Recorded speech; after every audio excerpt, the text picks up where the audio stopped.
Sports news all টাইমের পক্ষ থেকে সবাইকে স্বাগতম।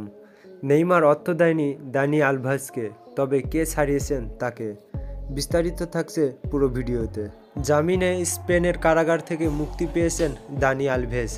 তাকে মুক্ত করতে লেগেছে 1 বিলিয়ন ইউরো, যা প্রায় 12 কোটি টাকা। এছাড়াও আরও কিছু শর্ত মানতে হচ্ছে তাকে। নিয়মিত আদালতে হাজিরা দেওয়া, ভুক্তভোগী নারীর 1 কিলোমিটারের মধ্যে না যাওয়া ও পাসপোর্ট আদালতে জমা দেওয়া সত্ত্বে রাজি হতে হয়েছে তাকে। ব্রাজিলের সাবেক বার্সেলোনা, জুভেন্টাস ও পিএসজির রাইট ব্যাক আলভারেজকে জামিন মুক্ত করতে নেইমার জুনিয়র তার বাবার মাধ্যমে 1 মিলিয়ন ইউরো ফাউন্ডেশন দিয়েছেন বলে দাবি করেছেন বেশ কিছু সংবাদ মাধ্যম।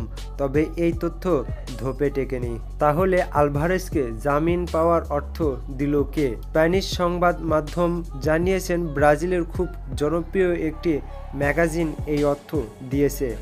তিনি দাবি করেছেন ব্রাজিলের একটি ম্যাগাজিন, যারা পূর্বে ব্রাজিল ও ব্রাজিলের বাহিরের ব্যক্তিত্বদের নিয়ে বড় বড় কিছু নিউজ করেছেন, তারা এই অর্থ প্রদান করেছে।